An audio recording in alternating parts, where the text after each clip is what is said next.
everybody. Mark Schaftlein with you, and this is the Schaftlein Report. It's Thursday's edition, and we are broadcasting from cold, rainy, chilly Irvine, California. Folks, I keep thinking I'm in Seattle, but it's really Southern California. Happy to have you with us today. And as usual on Thursday, I'd like to welcome my compadre from New York, Jeffrey. Welcome back. Happy to have you today. Thank you.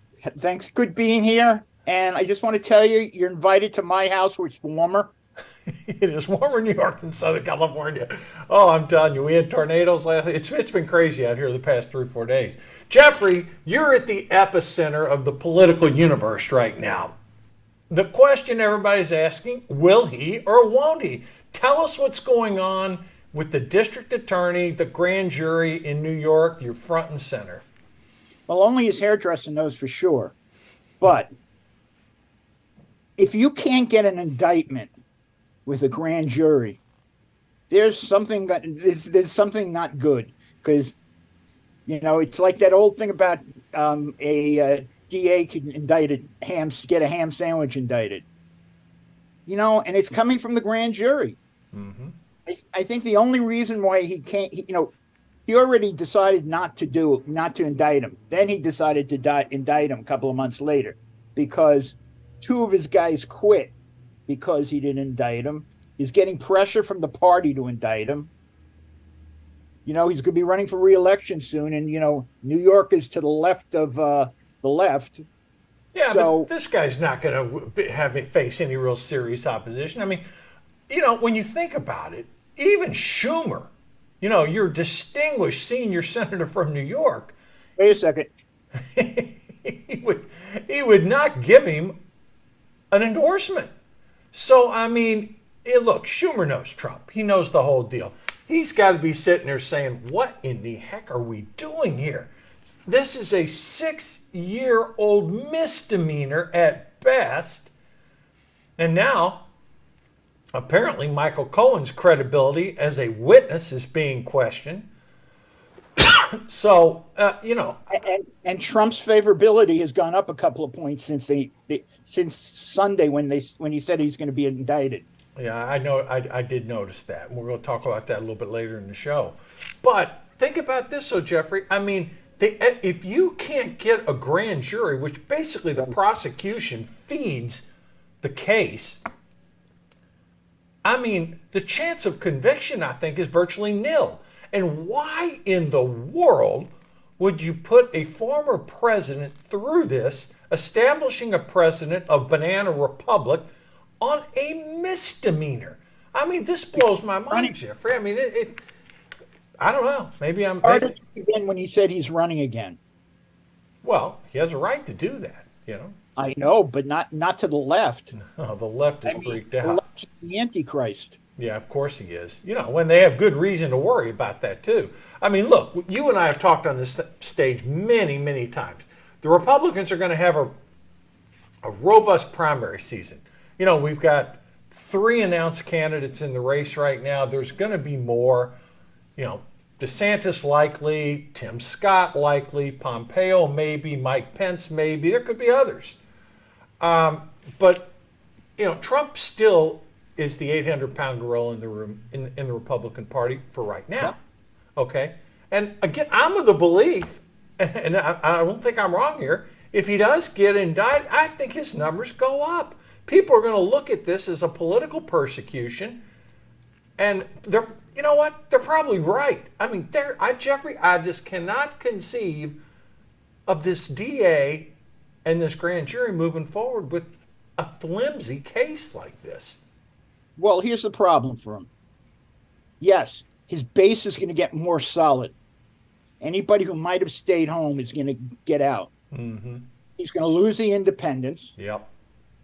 And he's going to lose the moderate Republicans. Yeah, it's problematic in the long term. What I'm talking about is short term. He may get a bump. It's really interesting. You and I were talking before the show where the case I thought he had some liability was that Georgia voting case.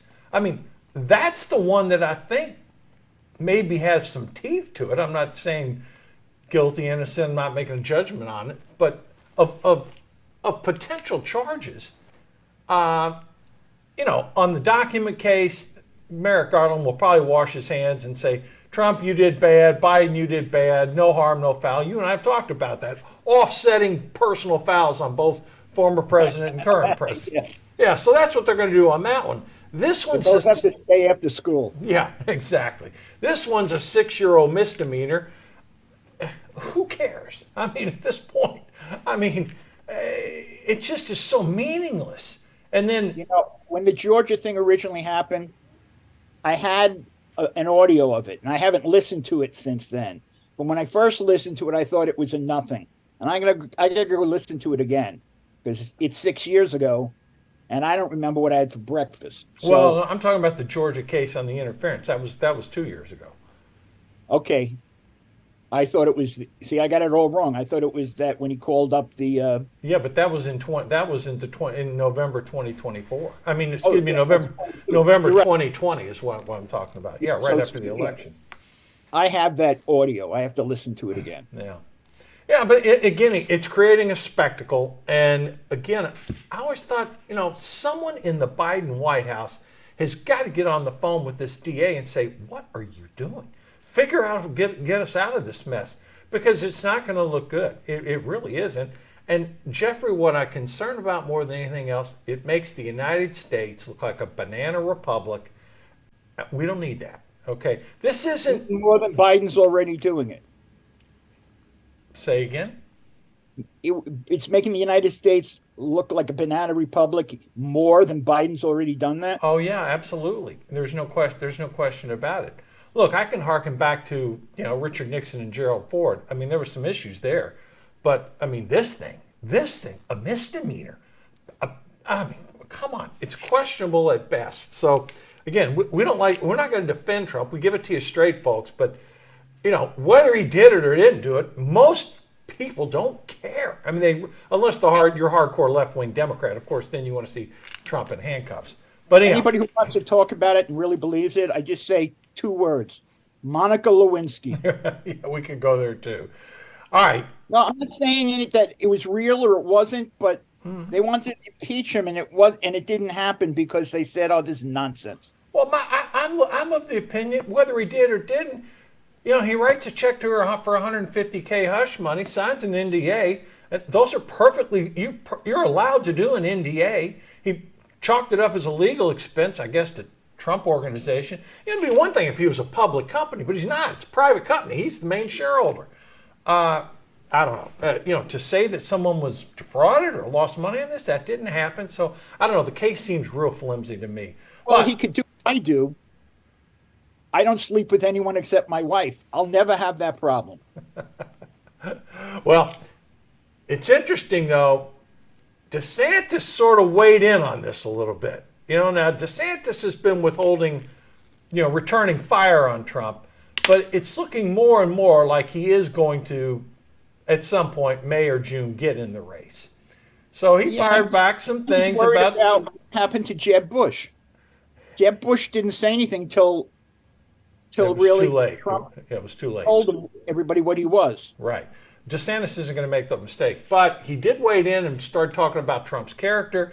In a wide-ranging interview, it looks like he's walking back that comment about, Ukraine and Russia being a border dispute. He got a lot of heat from, high-ranking, a lot of heat on that one. So but again, he sort of rips into Trump's character here, and then Trump, of course, fires back. So it's sort of like it's sort of like firing shots and not getting in return fire, and now it looks like, the battle's fully engaged now.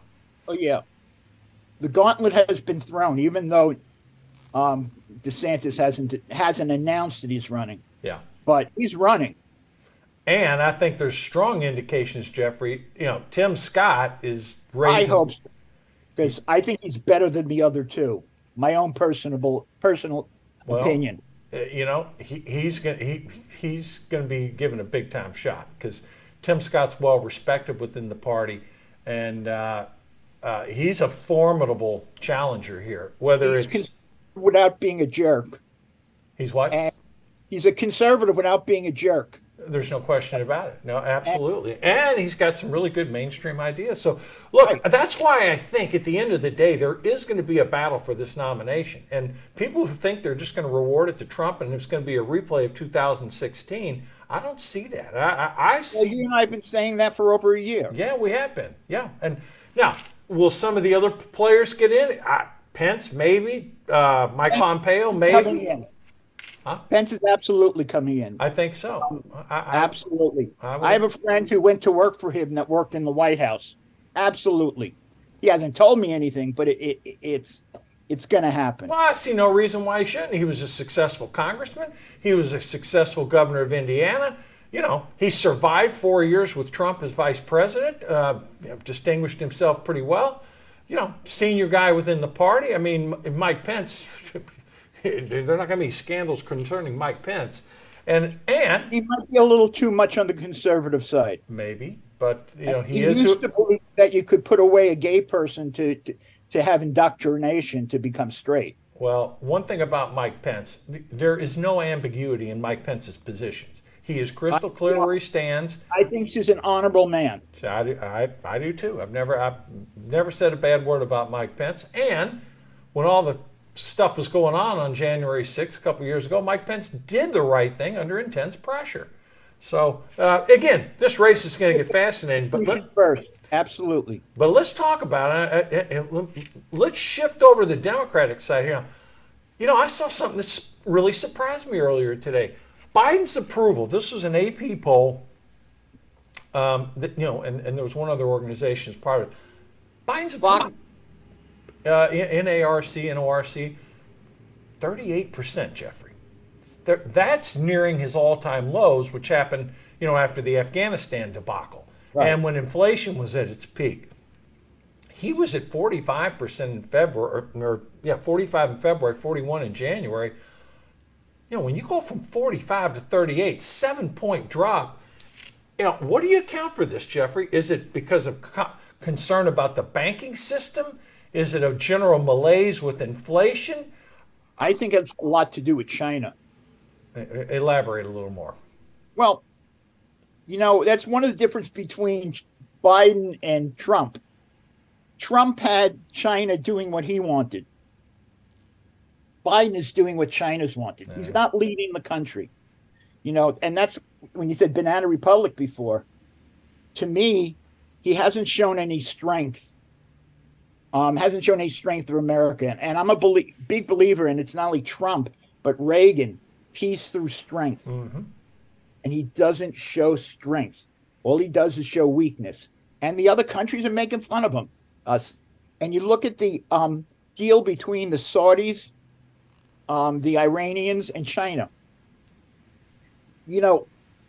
When Trump left the White House, the Saudis were this close to joining the Abraham Accords. Right. Okay. He has done nothing with the Abraham Accords because he didn't like it because it was Trump. Right. So Saudi's done nothing. Now they needed someone to go with. And the president called them a pariah country. Yeah.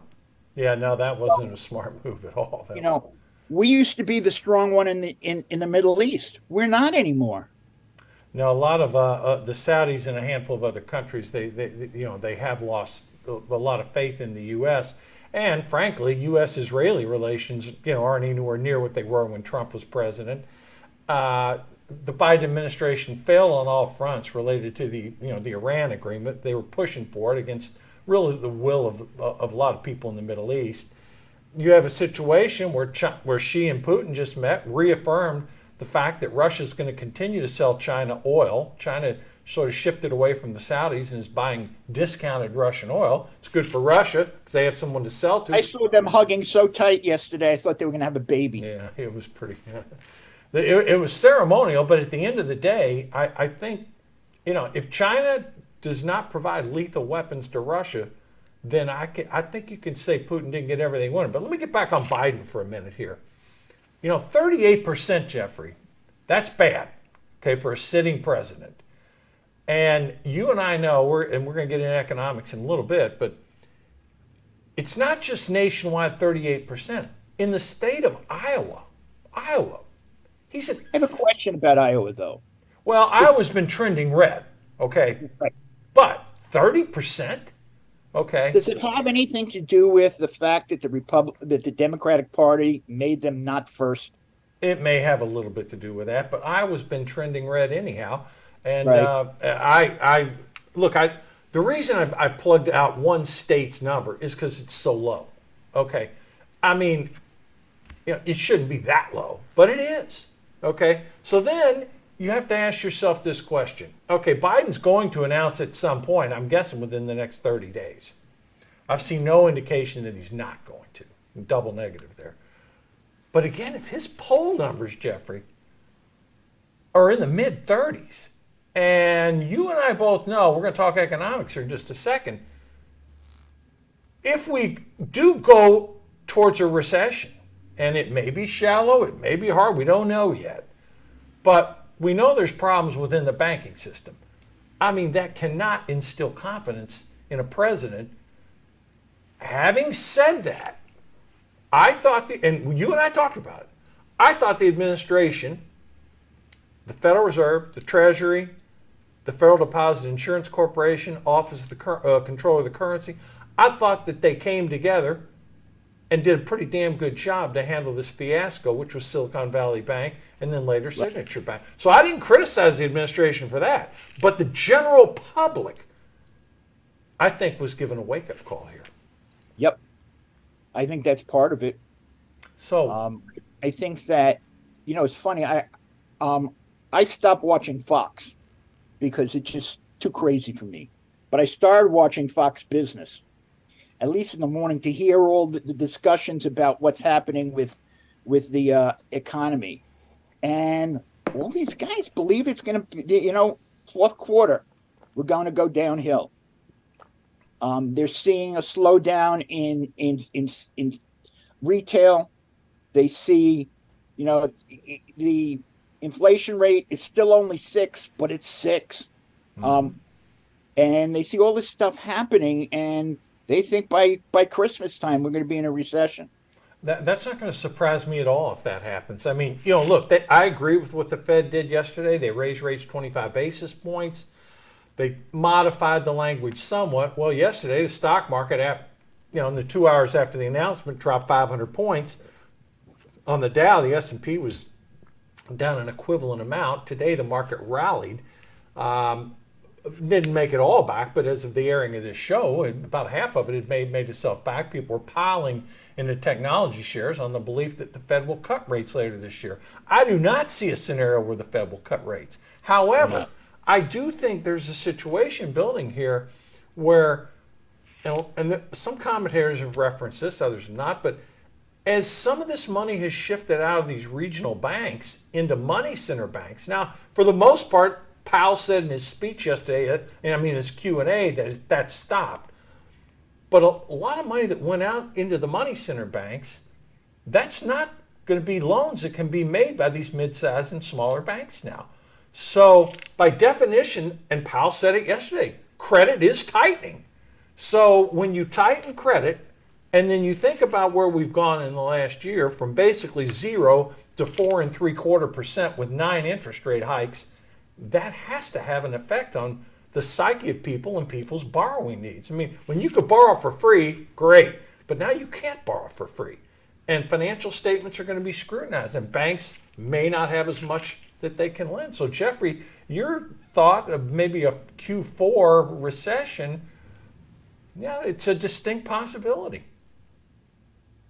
Yeah, and the interesting thing is that housing sales are way down, which makes me wish I had my kids wait 2 more months to buy. But that's going to really hurt too. I think housing will really hurt because it'll hurt things, all the building supplies. It'll hurt the workers, the people, and I think it's going to hurt the economy. Well, not as bad as 2007. Yeah, but I don't think we're going to have a 2007, 2008 moment either. No, I'm not in that camp. I don't But think so, but it's going to help slow things down a little. Jeffrey, it has to because, excuse me, with free money, okay, housing went up. I mean, in some cases, significantly up. But now you're seeing that reverse. Not in the state of Florida, where I spent a lot of time this winter, but in a lot of places it is, because it's different when you're borrowing money, say for mortgages at 3 or 4%, versus where now you're having to pay 6.75 to 7%. Plus credit tightening. I mean, you are definitely going to see some additional slowdown in the housing market. It is going to be affected by it. And then, you have to ask yourself the question too, what about the underlying mortgages that were made previously and the value those things have? So I think there's going to be a lot of, with credit tightening, the Fed doesn't even necessarily have to raise interest rates anymore. They can continue with their quantitative tightening, letting the bonds run off, shrinking the balance sheet, coupled with banks' tighter lending. That could be 25 to 50 basis points of tightening without the Fed doing anything more. So I don't know. When you talk about Biden's at 38%, and the Fed's getting a lot of credit for how they handle things. Now, I know some people complain, the Fed, they kept rates too low for too long. Look, it's easy to look in the rearview mirror. I don't want to go there. We are where we are. They've raised rates. They're trying to slow inflation. They've had, Jeffrey, some success. But then, I'll give you an example. I don't know if you caught the news, if what happened out here in Southern California made it to the East Coast, but I'll tell you what's going on out here. There's a strike going on in Los Angeles. 500,000 students are out of school again for a third day. And it's not just teachers. It's cafeteria workers. It's other ancillary positions within the school system. And as a result, kids are out of school again. Now, a lot of what I'll call people that are not at the high end of the wage scale, but people who are hurt the most by inflation at the lower to lower middle part of the wage scale, those people are really hurting. And again, inflation is a tax on people. It hurts their buying power. And you and I have seen it. One thing that's caused a lot of stomach acid is food prices. Food prices are still up double digits. So, I mean, someone had made a quote. They said, hey, 2 years ago, we were donating money to the food bank. Now we're going to the food bank. Jeffrey, that's a pretty stark change here in a couple years. Yeah, I'm trying to learn how to lay eggs because eggs are so expensive. It's amazing. But yeah, that's a big part of it. And more people are being laid off. Amazon laid off another 8,000. Mm-hmm. I know Bed Bath & Beyond is closing more stores.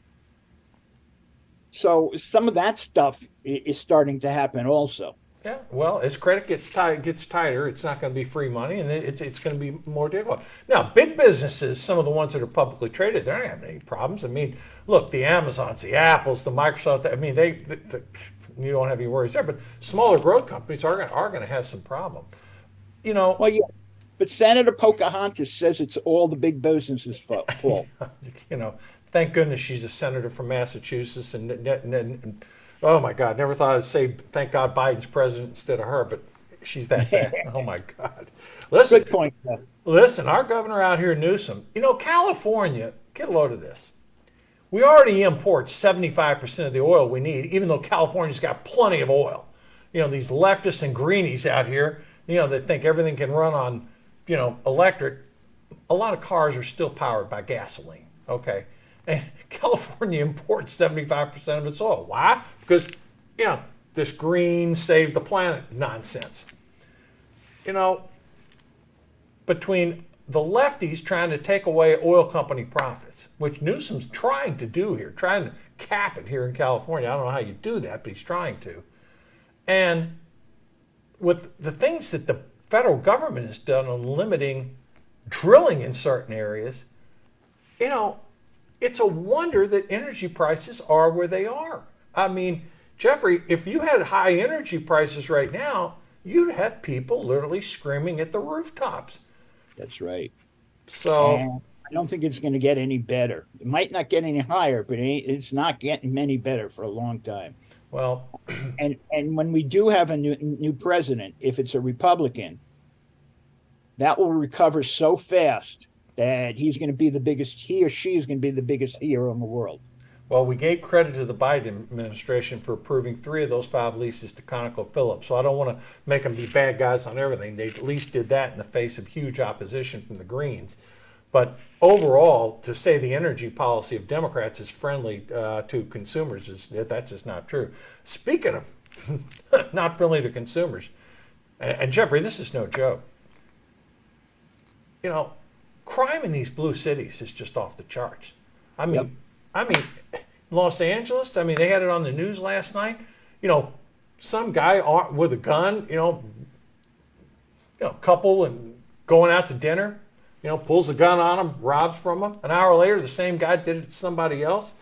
I mean, you have Philadelphia, where last couple of days, a group of teens fired 60 rounds of bullets at 4 other teenagers. I mean, teens and guns, Jeffrey, that's not a good combination. But it's happening all across the country. The interesting thing is, if you saw the Chicago mayor the day after she lost the election, because of crime, Yeah. she was at a funeral for a cop that got killed. It's just in these deep blue. Anything proves why she lost. That's why. Yeah, no, I know. She blamed it on everything else. But again, and Jeffrey, there's a lot of good things happening where you are in New York and LA, Chicago, good things happen. But on the darker side of it, man, the crime, it's just people are really having it up to their ears in this stuff. I saw some things on Portland. Get a load of this. Literally, Portland appears to be disintegrating. Shootings, toxic waste everywhere, drug addicts all over the street, homeless problem. Walmart actually had to leave Portland because there was so much theft going on at the retail stores and their business closures. I mean, it's almost like a city that's failing because of these liberal democratic policies. I mean, it's really insane. I don't know if they changed the law, but I think it was 3 years ago, 4 years ago, they passed a law that small packets of heroin, things like that, you won't get get jail for that. Yeah, reduced sentencing for crime. I mean, that's gone on in a lot of deep blue cities. So yeah, that's something people are experiencing. I'll talk about that in a future show, because I'm actually helping someone out on that who's personally going through something like that as a victim.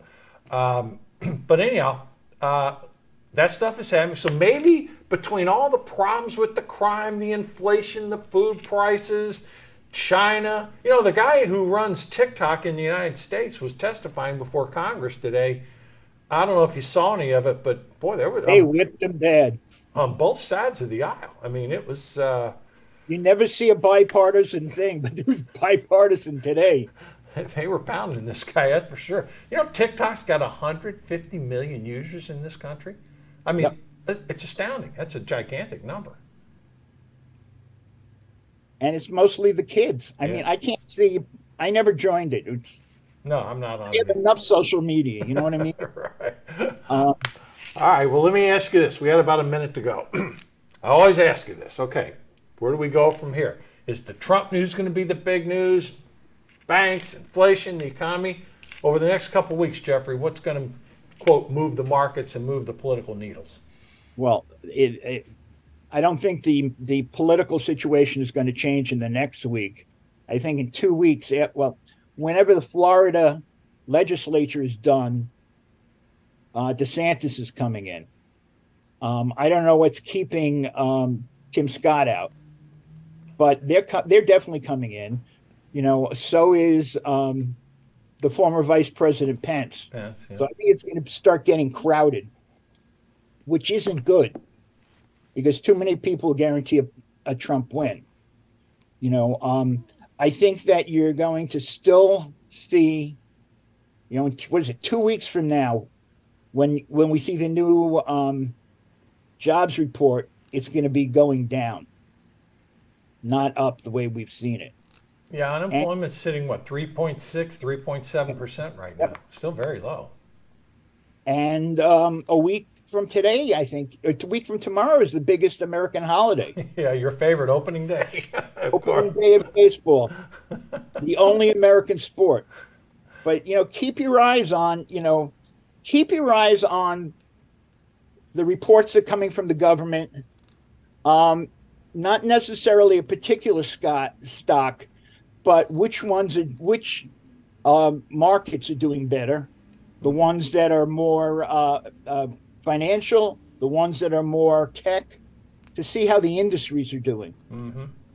And stay away from crypto as much as you can. Well, everyone's got their different pieces, but I got to tell you, I think you're right on the political stuff here. I think there's more shoes drops on the economic side. To think that we've contained between Silicon Valley Bank, Signature Bank, First Republic, I don't know, Credit Suisse. UBS bought Credit Suisse, and now there are more in Switzerland. It's a unique thing. Right? It's a unique thing. The size of UBS is double the Swiss economy. Astounding. So big banks are getting bigger. So let's hope that was 3 billion, right? 3 trillion. 3.2. They bought the bank for $3.2 billion. And because I own for 2.9, and I just you were probably part of the 17 billion that got wiped out on those notes. But anyhow, folks, I don't want to close it on that. Let me close it on positive news. I think I'm agree with Jeffrey. More Republicans will start getting in this race. I hope, and not because I'm a Republican, I just hope that common sense plays with that district attorney and the grand jury. We do not need to set a precedent of indicting a former president over a misdemeanor. And I'll leave it at that. I'm not going to politicize it. But I do think there's going to be more economic issues to come to the forefront. And we will be talking about them next week. Jeffrey, thank you for a great show as always today. Thank you, Mark. And, folks, again, we give them credit when they deserve it, and we call them out when they do too. So we'll be on top of everything. We will be back next week. Everybody have a great weekend. Hopefully it warms up around here sometime. Thanks again for viewing and listening, folks. See you then.